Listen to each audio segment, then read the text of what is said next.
नमस्कार साथियों, स्वागत करता हूं आप सभी का एक बार फिर से नए वीडियो में। साथियों, खाड़ी के देशों में लगातार हालात तनावपूर्ण बने हुए हैं। वहां से अभी भी तेल और गैसों की सप्लाई नहीं हो पा रही है, जिससे पूरी दुनिया में तेल और गैस के दाम लगातार बढ़ रहे हैं। लेकिन साथियों, खाड़ी के देशों में इस प्रकार की अर्थव्यवस्था में जो बुरा प्रभाव पड़ रहा है, क्योंकि ये देश तेल उत्पादक देश हैं और इनकी तेल की सप्लाई जब नहीं हो पाती है तो यहाँ के देशों की भी जो अर्थव्यवस्था है वो कहीं ना कहीं बुरे तरीके से प्रभावित हो रही है। ऐसे में अब खाड़ी के देशों को भी एहसास होने लगा है कि डोनाल्ड ट्रंप ने जो युद्ध छेड़ा है, जो युद्ध खाड़ी के देशों को दिया है, वो कहीं ना कहीं सबसे ज़्यादा नुकसान खाड़ी के देशों को ही हो रहा है। हाल ही में साथियों, इन देशों के द्वारा भी बहिष्कार करना शुरू कर दिया है और सऊदी के द्वारा एक बहुत बड़ा कदम उठाया गया है, जिसमें सऊदी ने कहा है कि अब अमेरिका को अपने एयर स्पेस का इस्तेमाल नहीं होने देगा। यानी कि अमेरिका की जो सेना है वो सऊदी के एयर स्पेस का इस्तेमाल नहीं कर पाएगी। साथियों, जैसे ही सऊदी ने स्टेटमेंट दिया, कदम उठाया, निर्णय लिया है, उसके बाद से डोनाल्ड ट्रंप का एक जो प्रोजेक्ट था, प्रोजेक्ट फ्रीडम नाम से डोनाल्ड ट्रंप ने चलाया था, जिसमें हॉर्मुज स्ट्रीट में जो जहाज फंसे हुए हैं उनको निकालने के लिए रास्ता बना रहा था, ऐसा दावा किया गया था। तो वो जो प्रोजेक्ट है पूरी तरह से बंद हो गया है। साथियों, आगे हम चर्चा करेंगे कि इसके क्या असर पड़ा है, लेकिन अब सबसे बड़ी बात निकल कर ये आती है कि ऐसी कौन सी वजह है जिसकी वजह से सऊदी ने अमेरिका को अपने एयर स्पेस देने से इनकार कर दिया है। क्योंकि ये वही सऊदी है जब ईरान के ऊपर अमेरिका हमले कर रहा था तो इन्हीं के एयर बेसेस का इस्तेमाल करके, यहाँ पर स्थित जो एयरबेस थे अमेरिका के, उनका इस्तेमाल करके ईरान के ऊपर हमले किया जा रहा था।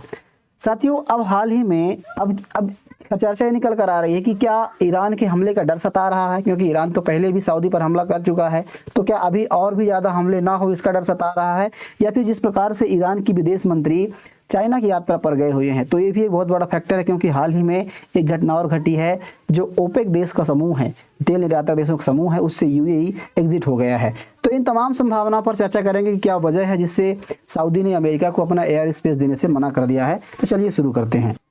खबरों में आप देख सकते हैं, इसको लेकर के कई प्रकार के आर्टिकल्स तमाम समाचार पत्रों में प्रकाशित हो रहे हैं, जिनमें हेडलाइंस बन रही हैं कि सऊदी अरब द्वारा हवाई क्षेत्र में प्रवेश से इनकार के बाद ट्रंप की जो प्रोजेक्ट फ्रीडम है उसको रोक दी गई है। इस प्रकार की रिपोर्टें निकल के यहाँ पर आ रही हैं।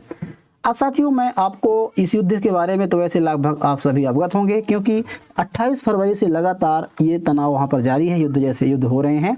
और इसके बारे में आपको थोड़ा सा ओवरव्यू दूं तो बता दूं कि ये जो आप देख रहे हैं मैप में, क्योंकि किसी भी घटना को समझने से पहले यदि आप मैप में समझते हैं तो बेहतरीन तरीके से आप उसको समझ पाते हैं। तो आप मैंने भारत मैप देखेंगे, अपना भारत है। भारत के जब पश्चिम की ओर जाएंगे तो ये देश आते हैं जो गल्फ की खाड़ी के पास स्थित हैं और खाड़ी के पास स्थित हैं, जिनको हम मिडिल ईस्ट कहते हैं, खाड़ी के देश कहते हैं। मिडिल ईस्ट इसलिए कहते हैं क्योंकि जो इधर के देश हैं, यूरोप या पश्चिमी देश जो हैं, उनके हिसाब से ये पूर्व का कहलाता है, और भारत के नज़रिए से देखा जाए तो ये मिडिल के देश कहलाते हैं, इसलिए इसको मिडिल ईस्ट कहते हैं। साथियों, ईरान के ऊपर 28 फरवरी को इजराइल और अमेरिका ने हमला किया था, तब से लगातार यहाँ पर युद्ध जारी है, इससे आप लगभग सभी अवगत होंगे। और जो देश हैं ये, इन देशों के पास दुनिया भर में 20% से ज़्यादा तेल की सप्लाई करने की क्षमता है। यानी कि जो देश हैं, यूएई हो, सऊदी अरेबिया हो, कतर हो, ईरान हो, इराक हो, यहाँ काफ़ी ज़्यादा मात्रा में तेल के भंडार पाए जाते हैं। साथियों, यहाँ से 20% पूरी दुनिया में तेल की सप्लाई होती है और गैस की सप्लाई होती है। और जो उसका सबसे बड़ा महत्वपूर्ण मार्ग है वो है हॉर्मुज स्ट्रीट। यहाँ से जो जहाज़ें हैं गुजर के जाते हैं और पूरी दुनिया में सप्लाई होती है। लेकिन अभी क्या हुआ है कि ईरान ने इसको हथियार के तौर पर इस्तेमाल कर रखा है, और ईरान यदि कोई जहाज़ यहाँ से गुजरता है तो उस पर ईरान हमले करता है, और इसकी वजह से क्या है कि जो जहाज़ें हैं यहाँ से गुजर नहीं पा रही हैं। अब थोड़ा इसको मैं आपको रास्ते के लेकर के बताऊँ, क्योंकि देखिए क्या होता है कि आप सोच रहे होंगे कि क्या क्या ईरान का ही पूरा, क्योंकि समुद्र में जितने भी देश होते हैं सबका एक बॉर्डर होता है, समुद्री सीमा होती है। तो उसमें आप देखेंगे तो ये जो आप देख रहे हैं यहाँ पर, ये समुद्री सीमा है। इधर यूएई का सीमा कहलाता है, ये ईरान का सीमा कहलाता है, ठीक है। लेकिन जो एरिया है, देखिए यहाँ पर क्या है कि जो ये पूरा एरिया है, यूएई वाला पार्ट है, इधर का एरिया है, ये काफ़ी छिछला है। यानी कि बड़े बड़े जहाज़ों को जाने के लिए गहरा समुद्र चाहिए, तो यहाँ पर काफ़ी छिछला पानी है। तो इसमें क्या है कि जहाज़ें यहाँ से गुजर नहीं सकती हैं, तो इसीलिए मजबूरन में जहाज़ों को यहाँ से होकर के जाना पड़ता है, ईरान के एरिया से जाना पड़ता है। तो यहाँ से क्या होता है कि जब जहाज़ें यहाँ से गुजरती हैं तो ये जो आप देख रहे हैं यहाँ से जैसे निकलती हैं तो ईरान के छोटे छोटे यहाँ पर जो आइसलैंड द्वीप हैं, जहाँ पर ईरान के जो आईआरजीसी के कमांडर हैं, आईआरजीसी की सेना है, वो लगातार इन पर हमले कर देती है, तो यहाँ से जहाज़ गुजर नहीं पाती है। तो ये वजह है। अब दूसरी वजह ये है कि अमेरिका ने दावा किया है कि हमने एक यहाँ पर प्रोजेक्ट चलाया है, आप देख सकते हैं, आगे हम बात करेंगे, फ्रीडम प्रोजेक्ट के नाम से। अब इसमें क्या किया है कि अमेरिका ने, अभी तक क्या है कि जो घटना घटी है इसमें ईरान ने इन जहाज़ों को रखा था जो यूएई हों, सऊदी अरब हों, जो मतलब अमेरिका के सहयोगी देश माने जाते थे, तो उनके जहाज़ों को ईरान यहाँ पर टारगेट कर रहा था। बाकी ईरान के जो जहाज़ थे वो लगातार यहाँ से गुजर रहे थे। ऐसे में अमेरिका ने क्या करा कि जब दुनिया भर में तेल के दाम बढ़ने लगे तो ईरान ने, जैसे कि अमेरिका ने ईरान और रशियन तेलों पर भी प्रतिबंध लगाया था कि कोई भी देश ईरान और रशिया तेल नहीं खरीद सकते हैं, तो इसी बीच अमेरिका ने इनको छूट दे दी। 30 दिन का छूट ईरान को भी दिया गया और रसिया को भी दिया गया। जिसमें भर भर के चाइना जैसे खरीदार, जो सबसे बड़े खरीदार हैं ईरान के तेल के, तो उन्होंने खरीदा। तो काफ़ी मात्रा में ईरान यहाँ से तेल सप्लाई करने लगा। अब हुआ क्या कि यहाँ से जो ईरान के जहाज़ थे, ईरान के तेल के जहाज़ थे, वो यहाँ से गुजर रहे थे, लेकिन जो खाड़ी के और भी देश, जो अमेरिका के सहयोगी देश हैं, उनके जहाज़ यहाँ से नहीं गुजर पा रहे थे। तो ट्रंप को लगा कि ईरान तो लगातार यहाँ से तेल सप्लाई कर काफ़ी पैसे कमा रहा है और युद्ध को वित्त पोषित कर रहा है। तो ऐसे में अमेरिका ने क्या करा कि यहाँ पर एक ऑपरेशन चलाया, जिसे ऑपरेशन फ्रीडम कहते हैं, और अपने यहाँ पर नाकेबंदी कर दी। आप देख सकते हैं फ्रीडम प्रोजेक्ट चलाया, जिसमें समुद्री ऑपरेशन कहा गया। डोनाल्ड ट्रंप ने कहा कि जो हॉर्मुज़ जलमरुमध्य में जो जहाज़ फंसे हुए हैं, आप मैप में देख सकते हैं, ये जिससे जहाज़ ट्रैक किया जाता है उसकी तस्वीर है, कितनी ज़्यादा मात्रा में यहाँ पर जहाज़, लगभग बताया जा रहा है कि 1500 से 2000 जहाज़ फंसे हुए हैं। तो इतनी ज़्यादा मात्रा में जहाज़ यहाँ पर फंसे हुए हैं। तो इनको निकालने के लिए ऑपरेशन फ्रीडम चलाया था। इसमें ये जो एरिया है यहाँ पर, क्योंकि यहाँ तक तो अमेरिका जा नहीं सकता है, तो यहाँ पर जो ओमान की खाड़ी है, यहाँ पर डिस्ट्रॉयर्स मतलब कि असेंबल कर रखे हैं, लगा रखे हैं, अमेरिकी युद्धपोत तैनात कर रखे हैं, ड्रोन्स, हज़ारों सैनिकों की तैनाती यहाँ पर कर रखी है। और तैनाती करने के पीछे वजह यह है कि जब खाड़ी के देश की, जो अमेरिका के सहयोगी देश है, जिनका जहाज़ नहीं जा पा रहा है, तो अमेरिका ने कहा कि अब ईरान के जहाज़ भी यहाँ से नहीं जा पाएंगे। यानी कि ईरान लगातार जो चोरी छिपे यहाँ से अपने तेल सप्लाई कर पा रहा था, तो इस प्रकार की ब्लॉकेड लगाने से, अमेरिका के द्वारा जो ब्लॉकेड लगाया गया, इसे लगाने से ईरान के जहाज़ भी यहाँ पे नहीं जा पाएंगे। तो कहीं ना कहीं जो चाइना हो और इंडिया हो और भी कई ऐसे देश में जो तेल खरीद रहे थे, उनको कहीं ना कहीं दिक्कत देखने को मिल रही है। अब साथियों, जो घटना घटी है, जो फ्रीडम प्रोजेक्ट है, अब इसको अमेरिका ने हाल ही में बंद कर दिया है। अब बंद करने के पीछे वजह क्या है, जैसे मैंने आपको बताया, आप मैप में देखेंगे थोड़ी देर के लिए, जो यहाँ पर तैनात किया गया था, जो फ्रीडम प्रोजेक्ट चलाया गया था, इसमें अमेरिका यहाँ पर अपने युद्धपोत, डिस्ट्रॉयर, आप देख सकते हैं, ड्रोन्स यहाँ पर तैनात कर रखे थे। तो चूँकि यहाँ पर जो रिफिलिंग की व्यवस्था होती है, ईंधन भरने की व्यवस्था होती है और भी रसद सामग्री पहुँचानी होती है, तो इसके लिए अमेरिका क्या करता था कि सबसे ज़्यादा इस्तेमाल जो खाड़ी के सहयोगी देश है, जहाँ पर अमेरिका ने अपने बेसेस बना रखे हैं, उनका इस्तेमाल करता था। और इनमें सबसे महत्वपूर्ण था प्रिंस सुल्तान एयरबेस, जो सऊदी में है। आप देख सकते हैं, अमेरिका वर्तमान में सऊदी अरब के प्रिंस सुल्तान एयरबेस पर लड़ाकू विमान, ईंधन भरने वाले टैंकर और वायु रक्षा प्रणाली तैनात करती है, मतलब यहाँ पर तैनात कर रखी है।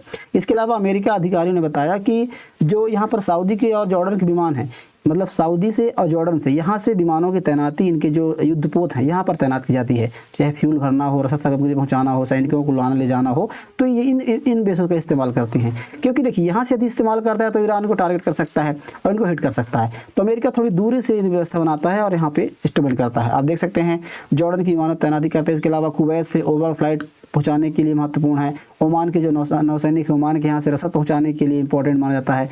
तो इन सभी का इस्तेमाल अमेरिका के द्वारा किया जा रहा था, इस ब्लॉकेट को अंजाम दिया जा रहा था और जो फ्रीडम प्रोजेक्ट है इसको चलाया जा रहा था। लेकिन हाल ही में जो सऊदी ने है बोला है कि जो जितने भी एयरबेसेस है, इन सभी एयरबेसेस का इस्तेमाल अमेरिका अब नहीं कर पाएगा। यानी कि जॉर्डन से भी यदि कोई यहाँ पर इंस्टॉलमेंट करनी है या फिर कोई फ्लाइट उड़ानी है या फिर लड़ाकू विमान उड़ाना है, रसद सामग्री पहुँचाना है, तो यहाँ से अमेरिका नहीं कर पाएगा। इसकी वजह से अमेरिका ने जो फ्रीडम प्रोजेक्ट चलाया था इसको बंद कर दिया है। अब इसके पीछे वजह क्या है? साथ ही इसके पीछे वजह ये है कि ये जो मतलब मना किया है, जो सऊदी ने अचानक ऐसा क्यों कदम उठाया है कि अमेरिका अपने स्पेस का बंद नहीं कर पाएगा, क्योंकि इससे जो खाड़ी के देश है वो नाराज़ हो गए थे। जब अमेरिका ने जो फ्रीडम प्रोजेक्ट चलाया तो ना तो खाड़ी के देशों को सूचित किया, ना ही इसकी जानकारी दी। तो इससे क्या है कि खाड़ी के देश नाराज़ हो गए। इससे क्या हुआ कि जब खाड़ी इस प्रकार की ब्लॉकेट करेगा तो स्वाभाविक तौर पर है ईरान इनके ऊपर हमला करेगा। ईरान की हमले चेतावनी पहले भी दे चुका है कि यदि कोई भी देश अमेरिका को अपने एयरबेस का इस्तेमाल होने देता है तो हम उन पर हमला करेंगे। ऐसे पहले हुआ भी है। अमेरिका के चाहे कतर हों, यूएई हों, सऊदी अरेबिया, इन सभी देशों पर हमला इसी वजह से हुआ है कि इन्होंने अमेरिका को अपने सैन्य बेसेस का इस्तेमाल होने दिया था। तो इसका भी डर सता रहा था कि अब जो सऊदी है अब नहीं चाहता है कि कोई भी और हमला सऊदी के ऊपर हो, क्योंकि काफ़ी ज़्यादा नुकसान सऊदी को पहुंचाया जा चुका है। तो एक वजह रही है। इसके अलावा आप देख सकते हैं जो प्रोजेक्ट है बहुत जल्दी कर दी ट्रंप ने, से बताया मैंने आपको, काफ़ी जल्दी कर दी और काफ़ी नाराज़ हो गए थे। इसके अलावा यूएई पर भी अटैक किया गया था, सऊदी पर ड्रोन अटैक किए गए, सऊदी की जो ऑयल फैसिलिटीज जिनको नुकसान पहुंचाया गया था। तो ये एक डर सता रहा था। इसकी वजह से ही सऊदी ने एक कदम उठाया है कि भाई आप यहाँ पर हमारे जो एयर बेसेस है इसका इस्तेमाल ना करें, ताकि ईरान हम पर हमला ना कर सके। एक चीज़। दूसरी चीज़, अभी इससे पहले क्या हुआ कि सऊदी ऐसा क्यों नहीं कर रहा था? क्योंकि जब ईरान पर हमला हो रहा था तो पहले भी चाहे तो सऊदी कह सकता, हालांकि सऊदी ने ये बात कही थी कि अमेरिका को हमने सैन्य इस्तेमाल नहीं होने देंगे, लेकिन बाद में जब हमला होने लगा, जब शुरू होगा युद्ध, तो बराबर अमेरिका इसके जो एयरबेस है इसका इस्तेमाल कर रहे थे। तो पहले ऐसा क्यों नहीं किया? तो अभी क्या है, कुछ कूटनीतिक चालें चली हैं, जिनमें सबसे बड़ी बात यह है, आज हम बात करेंगे कि हाल ही में ईरान के जो विदेश मंत्री हैं वो चाइना की यात्रा पर गए हैं। साथियों, ये बहुत बड़ा फैक्टर है, क्योंकि देखिए ईरान का विदेश मंत्री जो है चाइना की यात्रा पर गया हुआ है। चाइना एक बहुत बड़ा तेल का खरीदार है। अब देखिए, यदि ईरान से लगातार तेल खरीदता है चाइना, ऐसे में अमेरिका भी कुछ नहीं कर पा रहा है। अभी खबरें ये आई हैं कि जैसे कि ट्रंप ने कहा था कि कोई भी देश यदि ईरान से तेल खरीदता है तो उस तेल पर, उस कंपनी पर प्रतिबंध लगाया जाएगा। वहीं चाइना ने कहा है कि जो भी देश मतलब उसके प्रतिबंध को चाइना ने मानने से इनकार कर दिया है। तो एक बहुत बड़ा खरीदार है ऑयल का। ऐसे में सऊदी को लग रहा है कि यदि, क्योंकि देखिए अभी एक घटना और घटी है कि जो यूएई है वो ओपेक कंट्री, जो ओपेक देश हैं, आप सभी जानते हैं कि organisation of petroleum export countries, मतलब तेल के दामों को नियंत्रित करने के लिए दुनिया भर के देशों ने, कई देशों ने मिलकर के एक ओपेक का संगठन बनाया था। इसके पीछे वजह ये है कि कोई भी देश, क्योंकि देखिए इन सभी देशों में तेल की काफ़ी ज़्यादा मात्रा में भंडार पाए जाते हैं, तो ऐसे में क्या है, कोई भी देश कभी ज़्यादा तेल निकाल लेता है तो तेल के दाम कम हो जाते हैं, कभी देश कोई तेल नहीं निकालता है तो तेल के दाम घट जाते हैं, मतलब तेल के दाम बढ़ जाते हैं। तो तेल के दामों को स्थिर करने के लिए और पूरा कंट्रोल करने के लिए, क्योंकि देखिए यदि तेल के दाम कम हो जाएंगे तो इनकी जो आवश्यकता पूर्ति नहीं हो पाएगी, तेल कमाई नहीं हो पाएगी पैसे की। तो ऐसे में क्या है कि एक स्थिर रखने के लिए इन्होंने एक संगठन बनाया था ओपेक का। तो ऐसे में काफ़ी सारे देश हैं, लगभग 13 देश हैं, लेकिन इस संगठन से अभी हाल ही में जो यूएई है वो निकल गया है। साथियों, ये यहाँ पर एक डाटा दिया गया है जिसमें आप देख सकते हैं कि कौन सा देश, जो ओपेक सदस्य देश हैं उनमें से कौन सा देश कितना तेल निकाल सकता है, इसके बारे में बताया गया है। सबसे ज़्यादा जो ओपेक सदस्यों में देश जो तेल निकाल सकता है वो है सऊदी अरेबिया। सऊदी अरेबिया सबसे ज़्यादा तेल निकाल सकता है। यूएई भी निकाल सकता है, लेकिन काफ़ी कम मात्रा में। तो यूएई को लगा कि हम ओपेक में रह करके अपने जो प्रचुर मात्रा के भंडार हैं तेल के, उनका सही तरीके से इस्तेमाल नहीं कर पा रहे हैं। तो ऐसे में यूएई ने यहाँ से क्विट कर दिया और निकल गया है। अब यूएई फ्री हो गया है और जितना भी तेल निकालना चाहे तो यूएई निकाल सकता है। तो ऐसे में क्या है कि अब ज़्यादा मात्रा में तेल निकालेगा और पूरी दुनिया में तेल की सप्लाई करेगा। ठीक है। दूसरी चीज़, ईरान से पहले लगातार युद्ध चल रहे हैं, ईरान स्थिति में है, तो स्वाभाविक सी बात है ईरान भी इसका इस्तेमाल करेगा। तो अब सऊदी को ये लग रहा है कि यदि वो अमेरिका का भी साथ देता है तो कहीं ना कहीं जो पूर्व के देश हैं, चाहे भारत हो, चाइना हो, जापान हो, और भी जो देश हैं जो सबसे ज़्यादा तेल खरीदार देश माने जाते हैं, क्योंकि देखिए सऊदी से तेल अमेरिका तो खरीदेगा नहीं, काफ़ी कम मात्रा में खरीदता है, क्योंकि अमेरिका में ऑलरेडी तेल के भंडार पाए जाते हैं। इसके अलावा वेनेजुएला में अमेरिका ने अभी हाल ही में मदुरो को उठा लिया है और वहाँ पर कब्जा कर लिया है, तो तेल की कमी होने वाली नहीं है। तो ऐसे में सऊदी को लग रहा है कि अब जो तेल के सबसे बड़े खरीदार हैं चाइना और इंडिया हैं। चाइना और इंडिया लगातार रशिया से तेल खरीदते हैं।